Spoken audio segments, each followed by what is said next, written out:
It is a couple of minutes to 1800 GMT, 7:58 p.m. in Paris. Hello, I'm Nick Clark, and we're beginning this news hour slightly early to bring you Al Jazeera's special coverage of the French presidential election. Final ballots are being cast, and very shortly we'll have estimated results. Voters choosing whether to re-elect President Emmanuel Macron or go with his challenger, Marine Le Pen, leader of the far-right National Rally Party. Let's cross straight away to Paris. Natasha Butler is standing by. Natasha, estimated results are imminent. They are imminent, and I'm going to keep looking down just to see whether or not I get them and I can read them out to you. This basically brings to an end the past 2 weeks in which we have seen Emmanuel Macron, the centrist incumbent. He is looking for a second term, campaigned very hard indeed, as has his rival, the far-right leader, Marine Le Pen. Both have been trying to persuade undecided voters to go out and vote. They've also been trying to persuade many voters on the left to go out and vote for them, because there hasn't been a natural candidate for left-wing voters. But we know that millions picked the far-left leader, Jean-Luc Mélenchon, in the first round. So those voters have been seen as being very much up for grabs, if you like, by both Macron and Le Pen. We've seen rallies, we've seen them going around markets, trying to present their vision to the people, and they are two very different visions indeed. Emmanuel Macron, pro-EU. He is someone who wants to continue, he says, with his reformist agenda. He is a believer in multilateralism. On the other hand, Marine Le Pen, who is going for her third shot at the Elysée, she very much hopes to become France's first woman president. She also hopes to become the first far-right president in the Elysée. She is anti-EU, she's anti-immigration. She says that if elected, she would launch a referendum on national identity in France. She would also ban Muslim women from being able to wear a headscarf in public. I'm just going to look down to see if we've got the results, and I believe they might have come in. What I'm seeing is Emmanuel Macron on 58.2%, Marine Le Pen on 41.8%. So 58.2% for Emmanuel Macron and Marine Le Pen 41.8%. Emmanuel Macron is France's next president for the next 5 years. So joining us now with a bit of reaction is Pierre Haski. He's a political commentator here in France and a veteran analyst of these things. Emmanuel Macron, he has another 5 years, 58%. What's your reaction? Well, first of all, we expected him to win, but not with such a high margin. I think he must be pretty satisfied with this figure, because his followers were fearing below 55. A very narrow gap with Marine Le Pen would have been dangerous for the next few years, because the country would have been split almost in two. 58 is really a good margin for him, and it shows that he has managed. He entered the campaign very late. People were dismayed that he had such a low rating of campaign, but between the two rounds of the election, he really campaigned hard, and he managed to get a fair section of the left-wing voters to block Marine Le Pen, not to support him, because a lot of them don't like Macron's policies, but they didn't want to see Marine Le Pen in the Elysée. That's going to be a problem for him, though, isn't it, over the next 5 years, because he knows that so many people didn't vote for him that they did vote to block Marine Le Pen. How is he going to manage that, and how is he going to also manage the fact that we had more than a quarter of French people who decided simply not to vote at all? Is he legitimate? Many people will raise the issue of legitimacy, because, as you said, they didn't vote for his program or they abstain.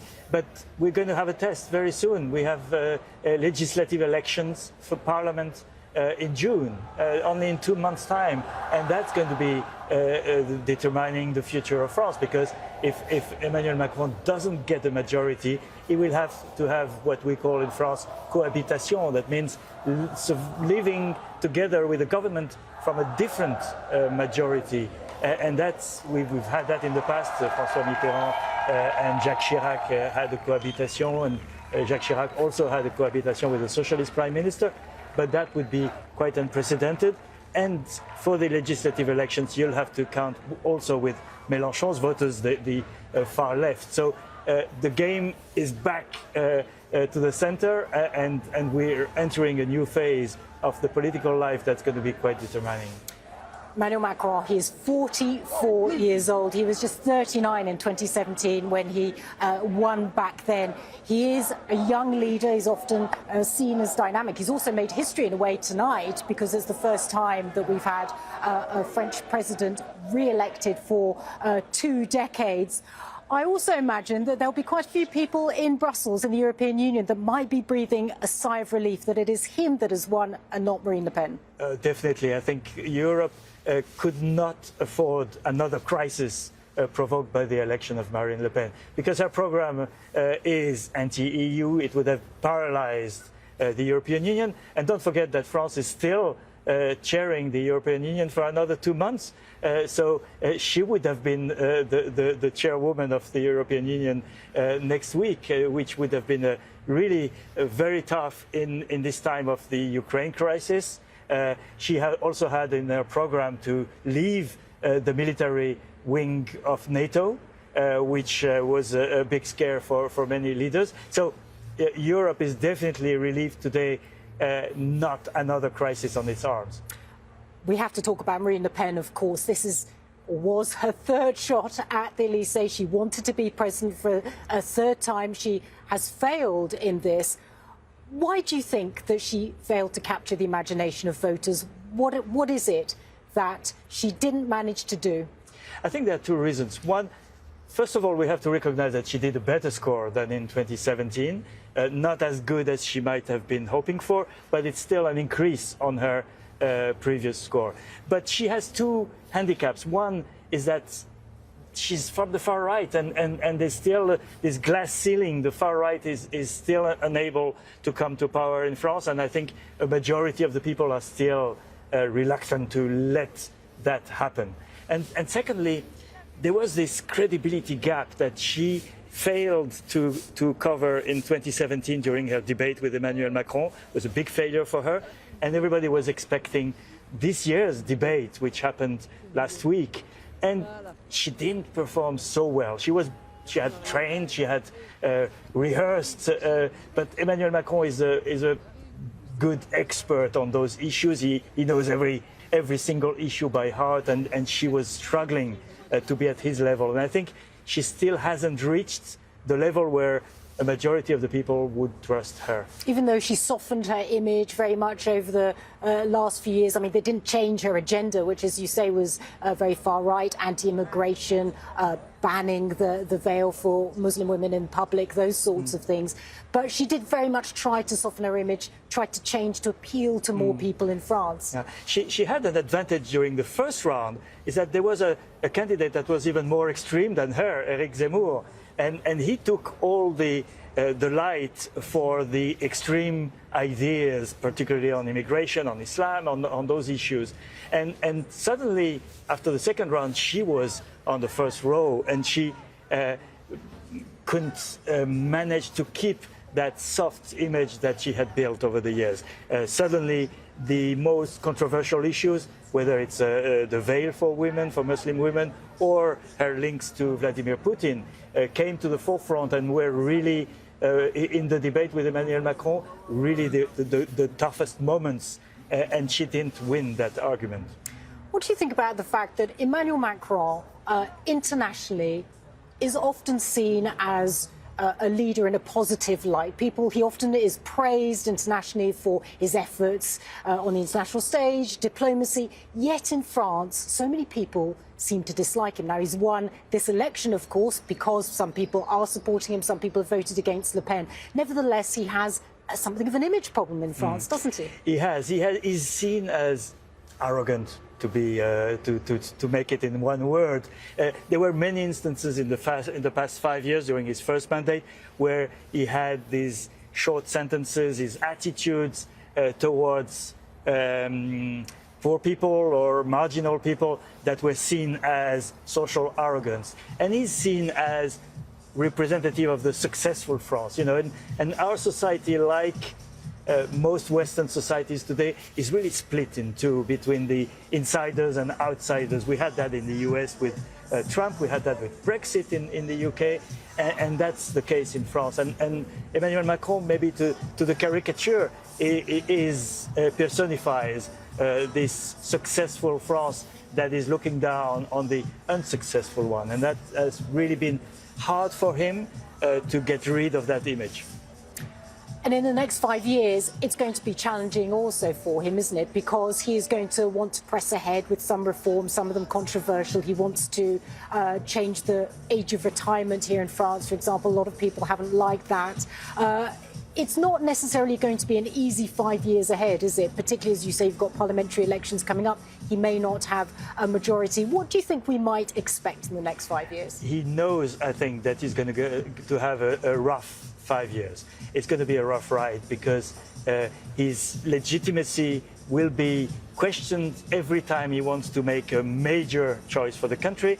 And maybe the first test will be the retirement age, because that has been the most controversial proposal of his program, to postpone to 65 the retirement age. And so he's going to have to show skills to negotiate with the unions, to give this impression that it's a fair reform and not an unjust reform for the poorest and those who have worked hard. So it's going to he will have to govern on the left more than he's done until now. That's the only chance he has to survive in that period. But that's going to ask him a lot of thinking against himself. We're talking about Macron, we've talked about Le Pen, but, you know, one of the other big themes of this election has been the disappearance of the main political parties that for so long dominated the French political landscape. The socialist candidate nowhere to be seen, the conservative candidate nowhere to be seen. Do we think that might change in the future? Well, both parties, on the right and on the left, have local leaders, local mayors, presidents of regions and so on. So they have disappeared on the national level. They have not totally disappeared on the local level. So the question for them is whether they can revive their national ambitions and programs and appeal, or if they will also disappear on the local level. So the legislative elections will be, in a way, the ultimate test for them. If they fail that test, if they disappear from Parliament, they are doomed.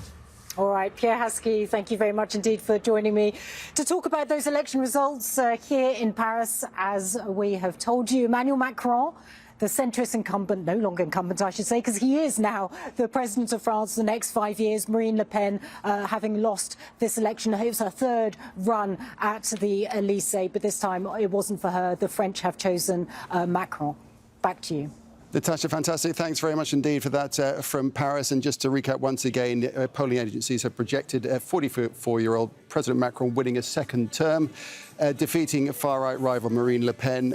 He will be the first French president since Jacques Chirac in 2002 to secure a second term. And here's an interesting fact as we look at the podium where Macron will appear at some point to give his victory speech.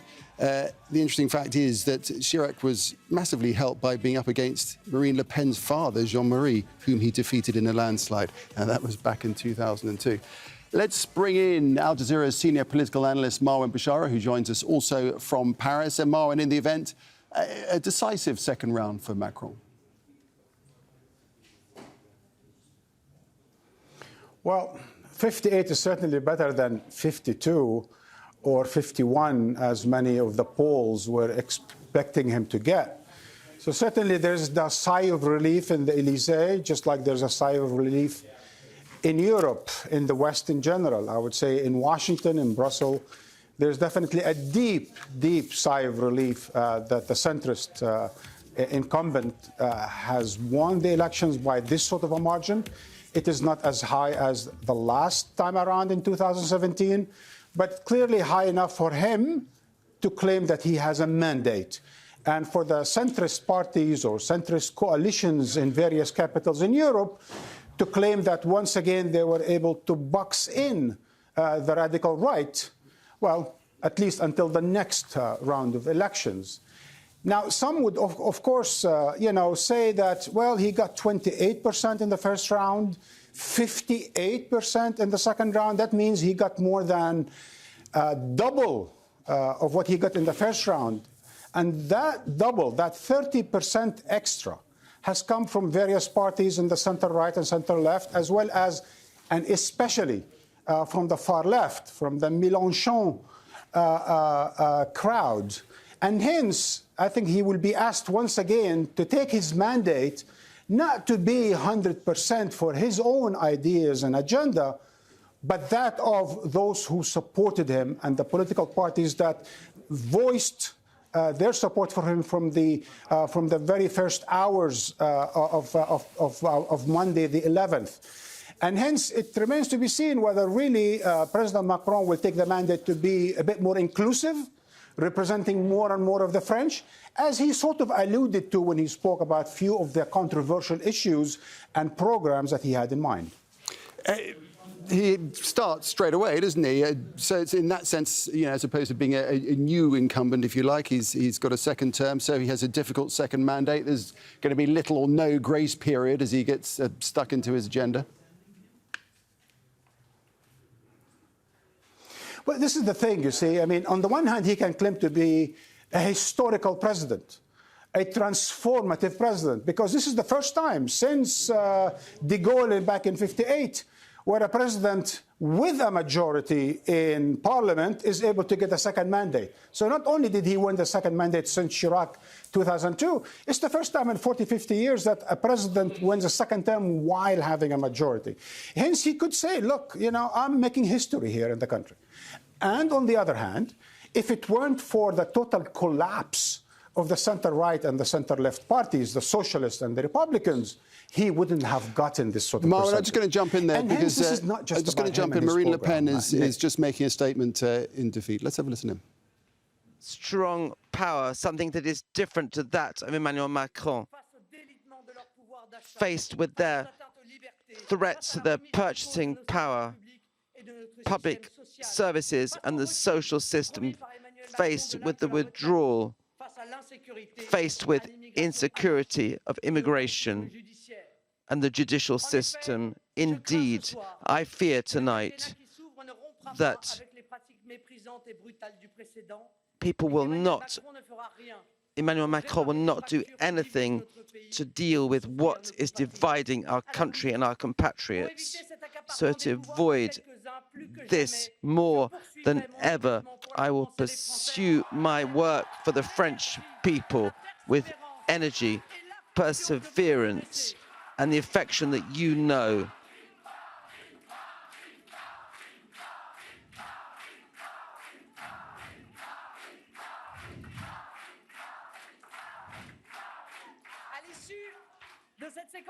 Following these presidential elections, there'll be a great political movement with the dominant parties and faced with the elites of Emmanuel Macron. And we are the true opposition, because in a few weeks we will have the parliamentary elections.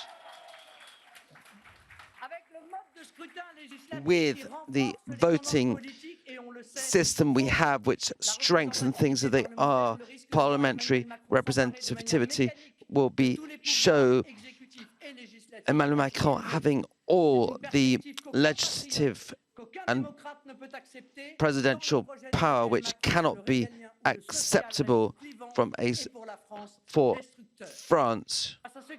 So those who claim tomorrow to be the opposition, who will continue to re-elect him, we will be those with sincerity, will be with your interests. As a result, we see the great electoral battle for the parliamentary elections coming forward. I will carry out this battle with all of those who have the courage to oppose Emmanuel Macron, with all those who have the nation in their hearts, to unite all those who come together, who want to unite their strength to present or support candidates everywhere and in your constituency and abroad, and in all the constituencies abroad already, to support them with all your strength from the 12th of June. Remind yourselves, dear friends, there's nothing is predestined. We must continue to keep hope and give us the means to defend them. The historical score of tonight puts us in an excellent position to have a large number of deputies in June, with the future that enlivens us with the greatest ambitions, the only ambition which is worth considering, and that is of France tonight. Tonight, I'm saying it again, never will I abandon the French people. Long live the Republic, long live France.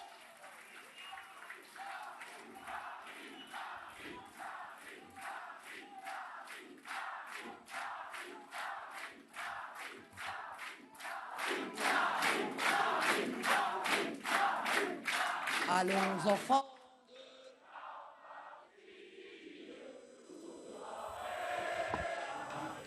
That is Marine Le Pen of the National Rally Party conceding defeat. Now saying that she fears that tonight Emmanuel Macron will not do anything to deal with what is dividing our country. She says she will continue her work. Parliamentary elections are coming up. The match is not yet over, she says, saying that that great electoral battle is coming up in June and she will fight it with all she's got. Let's go back to Marwan Bashara, who's been listening in. Marwan, what are your thoughts about Marine Le Pen now? Is it game over for her? Well, no, absolutely not, Nick. Although she does sound a bit bitter, rather angry and vengeful, there were no kind words for her competitor. You know, you would expect in such circumstance for her to be giving a bit of congratulations, a bit, you know, the French have spoken.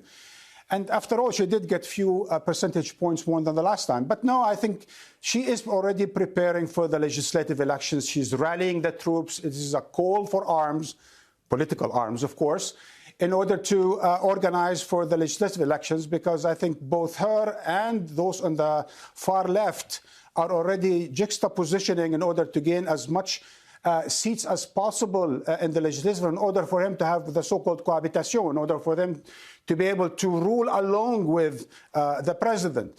But yes, as to your, I think, indispensable question looking forward, I think from her father in 2002 to her record in 2017 and now getting 42% in this election, I think if I were, one of those leading positions in Europe, I would be worried about the next elections. Because clearly the radical right is on the ascendance in France and elsewhere. And if they didn't win this time, well, we never know what's going to happen next. And that's why President Macron, the way he leads the next 5 years is going to be key, because he can only serve 2 terms. And what happens after that, with the center right and the center left being in such total collapse, one would worry about the future of France. Now, having said that, I just want to add one more thing, because I kept an eye on social media as we were listening to Marine Le Pen. I just want to tell our viewers around the world that the 40+% that voted for Marine Le Pen are not racist French. They are not neo-fascists. You know, people vote for different reasons in France. And they don't all have their hand or their finger on the pulse of the racist this and racist that and every single thing that Marine Le Pen said or did or want to do. A lot of French people vote because they are desperate, because they are unhappy, because they are bitter, because they lost their jobs, because they've tried the center-left, the center-right, and the liberal Macron, and they don't find solutions. And they say, look, we've tried everything, we might as well try Le Pen. So people vote for different reasons in this country, like people in England, for example, voted for Brexit. It's not because they are racist, it's because they have things on their mind. And I think Europe, and France in particular, is in a bit of a malaise. There is a crisis going on in the country, economic, social, political, and so on and so forth. And hence, At times, a good number of people are voting randomly in order just to see what could come up, perhaps something better next time around. All right, Marwan, leave it there for the moment. Thanks for that. Marwan Bashara there in Paris. Let's bring in Natasha Butler, who's also standing by for us in Paris. And Natasha, we heard from Marine Le Pen there, rallying supporters for the upcoming parliamentary elections and straight at work for Macron to try and have a good result out of those as well. Yes, Marine Le Pen talking about the parliamentary elections. She's already looking ahead to what some people in France call the third round, if you like, a moment where people then have to choose the makeup of the parliament, and that will determine how much power France's ongoing president, new President Emmanuel Macron, actually has. Marine Le Pen also saying that the win for Macron was going to be divisive for France, was going to be destructive for France as well. The things you would expect her to say. She had no kind words for her rival. I'd like to bring in now Nicolas Weckbourg. He is a professor at Sorbonne University here in Paris. Nicolas, thank you very much indeed for joining us. First of all, I'd like your reaction to these results. Emmanuel Macron, 58%. Marine Le Pen, 41%. Well, first, it's already a good thing that there is a clear decision on for this election. A narrow margin would have been quite difficult to manage. The result is much less than 5 years before, which means that definitely there is some kind of unpopularity of Macron, and regarding his policy especially. The result outside of Metropole, I mean, we had some clues from the Outre-mer, was really, really positive for Le Pen, which... France's overseas territories, yeah. yes. And that revealed that there's definitely a gap within the French population, because even though there were not largely important debates, or even though you had no large programs, definitely there are two visions of France which were challenging there. One, I would say, open-minded, or at least which fits with the globalization. The other one, which is to retreat on the front, within the frontier, and what she named national preference, even though that's quite difficult to explain exactly what it means. So definitely you have two visions of societies, and when you get into results in the days to come, it will be even more revealing, I'm afraid so, of a real division between the, let's say, urban young society and more traditional one. And that makes it quite difficult to figure exactly what will happen in 2 months from now, because as you mentioned, she's already running for the legislative, the parliamentary election. The parliamentary election, yes. And as you may remember, Parliament is quite powerful, at least in time of opposition, when the strong opposition were. What was quite surprising, la cohabitation, when you are the prime minister from a different side than the president, and we realized that finally the prime minister is a bit more powerful than the president himself. That the difficulty and the ambiguity of the Fifth Republic. Because Emmanuel Macron for the last 5 years had his party had a majority in the parliament, so that gave him a lot of power. And what we're seeing now is, if that shifts, if that changes, if he doesn't manage to have a majority in these June parliamentary elections, it's going to make life a lot more difficult for him. And not only that, he knows that many people simply didn't vote for him, or only voted for him in order not to vote for Marine Le Pen. Yeah. The last time, twice we had that situation, at least with Jacques Chirac in front of Jean-Marie Le Pen, then 5 years ago. Each time the president claimed, the elected president claimed that he would understand that everybody was not voting for his program, but against Le Pen and so on and so on. But nevertheless, he did whatever he wanted because he had a strong majority.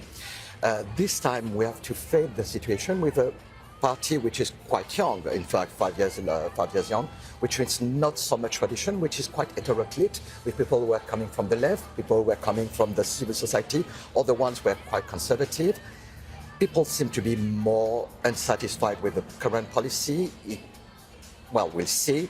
Traditionally, the president who wins the election wins the parliamentary election and has a way of margin. This time it might be more difficult for Macron, and he might need to work with a coalition which brings back more to the Fourth Republic than to the Fifth Republic. That's something which will be very, very new, and we'll figure exactly how political Macron is, in fact. Macron presents himself, he's considered a centrist candidate, but over the last 5 years, many have said he has moved more to the right with some of his policies on security, on immigration, things like that.